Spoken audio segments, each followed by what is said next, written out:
Hey everyone, welcome back to my channel. আমি প্রতীক্ষা মৈত্র চক্রবর্তী, তোমরা দেখছো আমার ব্লগ চ্যানেল প্রতীক্ষা মৈত্র ব্লগস। আজকে হচ্ছে এখন দুপুরবেলা, এখন 2:30 বাজে। এখন স্নান করে আসলাম, এখন গিয়ে খাওয়া দাওয়া করবো। আর গতকাল আর ব্লগ করা হয়নি, কালকে ওই ইলেকশনের রেজাল্ট মানে সারাদিন ওই নিউজ চ্যানেল দেখতে দেখতেই সারাদিন চলে গেছে। তারপরে বিতোষকও তাড়াতাড়ি চলে এসেছিলো, 4:30 নাগাদও চলে এসেছিলো, কারণ ওর অফিস মানে ওর ব্রাঞ্চটা হচ্ছে ওই ঘটকপুকুরের ওইদিকে, তো সেই জন্য তাড়াতাড়ি চলে এসছে বাড়ি। সো এনিওয়েজ কালকে ওই জন্য আর ব্লগ করা হয়নি, সারাদিনই ওই ইলেকশনসের রেজাল্টের দিকেই মাথা ছিল।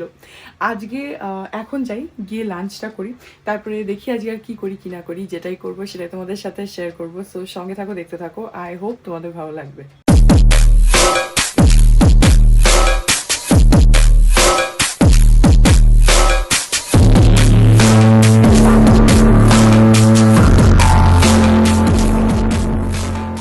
কি সুন্দর জুঁই ফুল ফুটেছে দেখো, একদম পুরো অনেকগুলো একসঙ্গে ফুটেছে।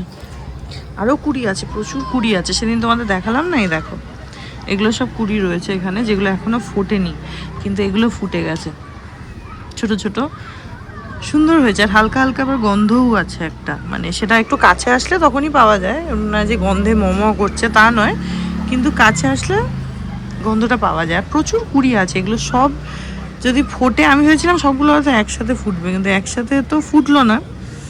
তো ঠিক আছে, যখন ফুটবে দেখাবো, কিন্তু এখন আপাতত দেখো কি সুন্দর। কালকে আমি ফেসবুকে পোস্ট করেছিলাম, ইনস্টাগ্রামেও করেছিলাম এই গাছের ছবি। যারা ফলো করো তারা দেখেছো হয়তো।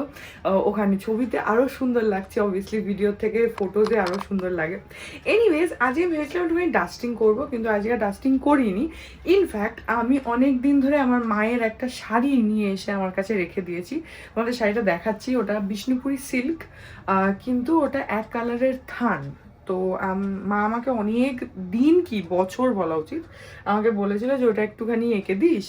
আমি বলেছিলাম যে আমি এঁকে দেবো, মা বলেছিল যে কিছু একটা করাবে ওর উপরে, প্রিন্ট কিছু। তো আমি বলেছিলাম প্রিন্ট করিও না, আমি এঁকে দেবো। তো সেই এনে রাখা আছে, ধরো 2 বছর তো হয়েই গেছে বোধহয়। তো ফাইনালি ওটা আসলে সবসময় ভাবি কি এই করবো, তারপরে আর ওটাকে বেরও করা হয় না, ওটা সেই ভেতরেই ছিল। এখন যেহেতু আপাতত আমার কাছে আঁকার জন্য অন্য কোনো কাজ নেই, তো সেজন্য আমি ভাবলাম যে ঠিক আছে ওটাই করি। তার সাথে সাথে মানির একটা শাড়ি আছে, নতুন শাড়ি। তো সেই শাড়িটার ভেতরে মানে অফ হোয়াইট, আমি দেখাচ্ছি শাড়িটা, ঘিয়ে কালারের শাড়িটা খুবই সুন্দর। আর ওর ভেতরে না ছোট ছোট ডিজাইন আছে। তো মানি বললো যে আমি বললাম তুই আরেকটু কিছু করে দিবি, তাহলে জিনিসটা আরেকটু মানে শাড়িটা আরও বেশি খুলবে। তো ওটার মধ্যে খুব আহামরি কিছু করার জায়গা নেই, যেহেতু শাড়িটা অলরেডি করাই রয়েছে। বাট ভেতরে যে কাজগুলো রয়েছে না, সেগুলো খুবই ছোট ছোট বুটি টাইপের, এরকম ফুল করা রয়েছে। তো সেই শাড়িটার মধ্যে আমি চেষ্টা করব ওর মধ্যে কিছু এলিমেন্ট অ্যাড করার, যাতে শাড়িটা অলরেডি সুন্দর আছে, কিছু অ্যাড করলে হয়তো আরেকটু ব্রাইট লাগবে, আরেকটু সুন্দর লাগবে। তো সেটা চেষ্টা করব। সেই জন্য আজকে আমি মানি শাড়িটা নিয়েও বসেছি, মায়ের শাড়িটাও বার করেছি, দুটো শাড়ি নিয়েই বসেছি। আজকে তো মায়ের শাড়িটা হবে না, কিন্তু কি আঁকবো সেটা তো ভাবতে আমার একটু সময় লাগে। সো ভেবেছি, কয়েকটা আইডিয়াস মাথায় রয়েছে, তো সেই অ্যাকর্ডিং করার চেষ্টা করব। জানি না কতটা ইমপ্লিমেন্ট করতে পারবো, বাট অ্যাটলিস্ট আইল ট্রাই। আর মানির শাড়িটা কী করব সেটাও আমি ভেবে ফেলেছি।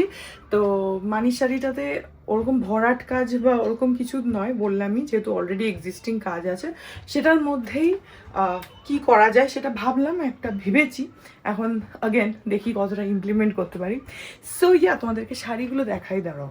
একটা শাড়ি হচ্ছে এটা হচ্ছে মানির যে শাড়িটা, নতুন শাড়ি একদম। এটার কালারটা হচ্ছে এই ঘিয়ে কালার, আর এরকম চওড়া পাড় রয়েছে রাস্ট কালারের, তার ভেতরে এরকম ফুল, পাড়ের মধ্যে বড় বড় ফুল করা। আর শাড়িটার গোটা বডিটাতেই না এরকম ছোট ছোট ফুল করা রয়েছে, এই যে। তো মানি চাইছে যে এই ফাঁকা জায়গাগুলো যেগুলো রয়েছে, এই জায়গাগুলোতে যদি আমি বড় বড় করে কিছু একটা বা মিলিয়ে ঝুলিয়ে যদি কিছু একটা করে দিই, তাহলে শাড়িটার লুকটা আরেকটু মানে আরেকটু এনহ্যান্স হবে। তো দ্যাটস দ্য আইডিয়া। এবার আমি যেটা ভাবছি যে যেহেতু শাড়িটার প্রথম কথা বেসটা হচ্ছে ঘি কালার, রাস্ট কালারের পাড়, আর ভেতরে যে মোটিভগুলো রয়েছে সেগুলো এরকম এই লাল ফুল আর সবুজ পাতা এরকম রয়েছে। তো আমি চাইছি যে যদি লাল বা এই ঘিয়ে বেসের উপরেই মানে ওই সেম কালার প্যালেটটা যদি একটু কন্টিনিউ করা যায়, লাল একটু হয়তো কালো অ্যাড করলাম বা একটু সবুজ অ্যাড করলাম, জাস্ট এই সেম কালার প্যালেটটাতেই কন্টিনিউ করার জন্য সেরকম কিছু একটা ভাবছি। সো ইয়া, প্রথমে এই শাড়িটাই শুরু করব, মানির শাড়িটা, যেহেতু এটাতে আমি ভাবছি যে করে ফেলি। তারপরে মায়ের শাড়িটা ধরবো, কারণ মায়ের শাড়িটাতে আমাকে অনেক কিছু করতে হবে। মায়ের শাড়িটা হচ্ছে এইটা, এ দেখো, নীল কালারের একটা বিষ্ণুপুরি সিল্ক মানে থান আর কি, প্লেন থান। তো এটার মধ্যে কিছুই নেই। আমি চাইছি যে শাড়িটাকে পুরো লুকটাই যাতে চেঞ্জ হয় সেই ব্যাপারটা করা। তো দেখা যাক, আইডিয়া তো ভেবে রেখেছি, এখন লেটস সি যে কীরকম কী ইমপ্লিমেন্ট করতে পারি। ফার্স্টে এটা ধরবো, এই শাড়িটা কমপ্লিট করব, করতে তো সময় লাগবে, 1-2 দিনে তো শাড়ি হয় না, শাড়ি হতে অনেকটা সময় লাগে।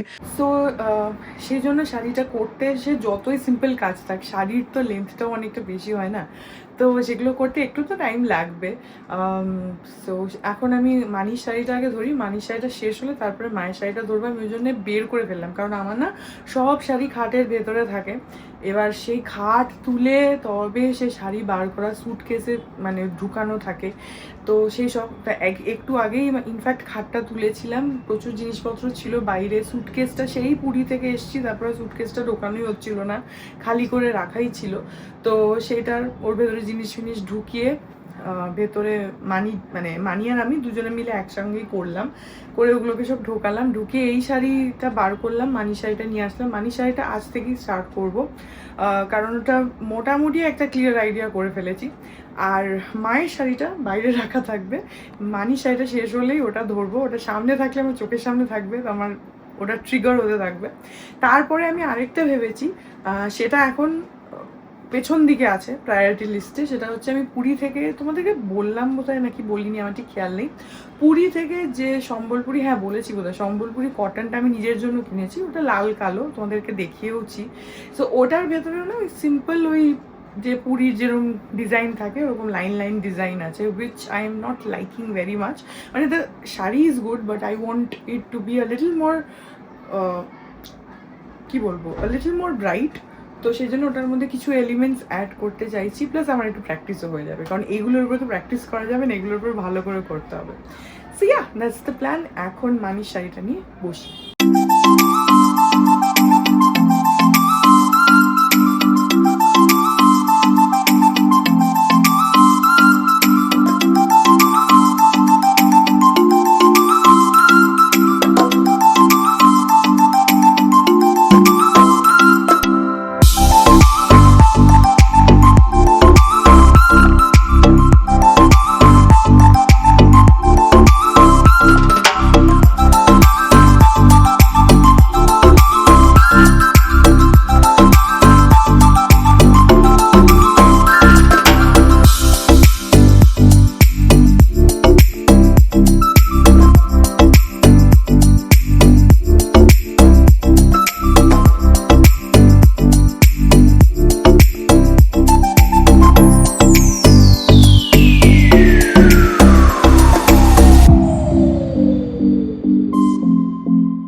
এই যে এই দেখো, আধা শাড়ি হয়েছে স্কেচ করা। আমি অ্যাকচুয়ালি ভাবলাম যে একটা ময়ূর মোটিভ করা যাক ফাঁকে ফাঁকে, তো এইরকমভাবে হচ্ছে। আগে জাস্ট পেন্সিল স্কেচটা করে নিচ্ছি, এটা এমনিও করতে পারতাম, ডিরেক্টলি কালার দিয়েও করতে পারতাম, কিন্তু পেন্সিল স্কেচটা করলে কি হবে, একদম একটা ক্লিয়ার আইডিয়া থাকবে যে কোথায় কোথায় কোথায় আঁকবো, প্লাস সাইজ টাইজগুলোও ঠিক থাকবে, সেম হবে প্যাটার্নটা।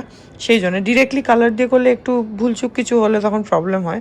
তো এই আধা শাড়ি হয়েছে, আর ওইদিকে আধা আরও বাকি আছে, এই যে এইদিকে আরও বাকি আছে।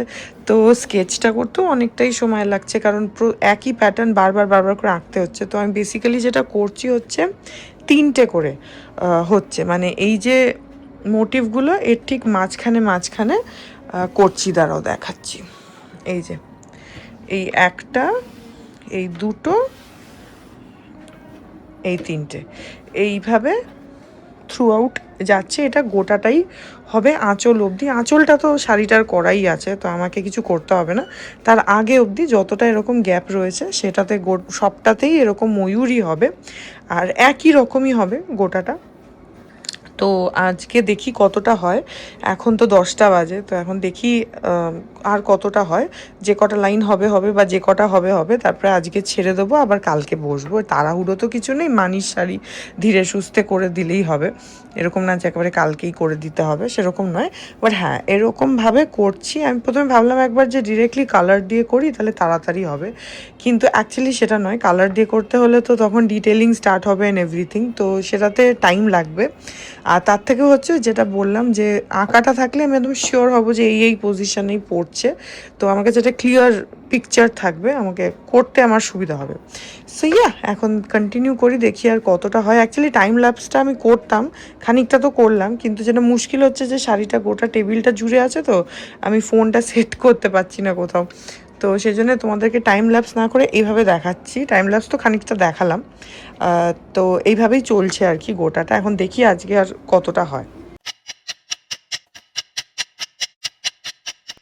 এখন বাজে হচ্ছে রাত্রি 11:30, আর গোটাটা তো কমপ্লিট হলো না, হয়ে যেত, কিন্তু অনেক রাত হয়ে গেছে বলে বিতোষক আমাকে তুলে দিতে বলছে। সো একটুই বাকি ছিল, খালি এই একটা লাইন, দুটো লাইন, তিনটে লাইন, ব্যাস। কারণ এখান থেকে তো আঁচল, এই দিকটা তো আর করবো না। সে এই অবধি 1 2 3, এই তিনটে লাইনে তিনটে তিনটে করে করতে হতো, তাহলেই হয়ে যেত। আমি ভেবেছিলাম আজকে স্কেচটা, এখানে কুকুর চেঁচাচ্ছে, আমি ভেবেছিলাম আজকে স্কেচটা কমপ্লিট করব, কিন্তু অনেক রাত হয়ে গেছে বলে বিতোষক বারণ করছে। আর শাড়ি এত বড় না, দেখো জাস্ট একটা করে ময়ূর মোটিভ আঁকছি, তাতেই কতটা সময়। এই আমাদের এখানে রোজ একটা মহিলা আসে, কুকুরদের খেতে দেয়, ওই স্ট্রিট ডগসদের, তো ওই সময়টাতে কুকুরগুলো খুব চেঁচামেচি করে। যাই হোক, সো আজকে এতটাই থাক, কালকে স্কেচটুকু কমপ্লিট করে কালারটা ধরে ফেলবো। এটাতে অতটা তাড়া তো নেই, ধীরে সুস্থেই করবো। সো এই ব্লগটা এখানে এন্ড করে দিচ্ছি। আই গেস আজকে ব্লগটা হয়তো একটু ছোট হলো, maybe, I don't know, whatever.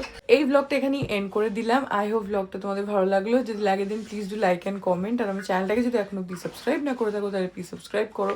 পাশে একটা বেল আইকন আসবে, সেটাকে প্রেস করো, আর অল অপশনটায় ক্লিক করে দাও, যাতে আমি চ্যানেলে নতুন ব্লগ দিলেই সেটা নোটিফিকেশন সবার আগে তোমাদের কাছে পৌঁছে যায়। আর এই চ্যানেলে নতুন ব্লগ আসে এভরিডে। আর তোমরা আমাকে আমার সোশ্যাল হ্যান্ডেলসগুলোতে ফলো করতে পারো, ফেসবুক, ইনস্টাগ্রাম, থ্রেডস, সব কিছু লিঙ্ক দেওয়া রয়েছে ডেসক্রিপশন বক্সে। তো হ্যাঁ, চলো, তোমাদের সাথে দেখা হবে কাল আর একটা নতুন ব্লগ নিয়ে। ততক্ষণ অবধি ভালো থেকো, tata. Hearts beat to the city streets. We began to feel the fire. We rise like tall buildings as the chemicals, they take us higher.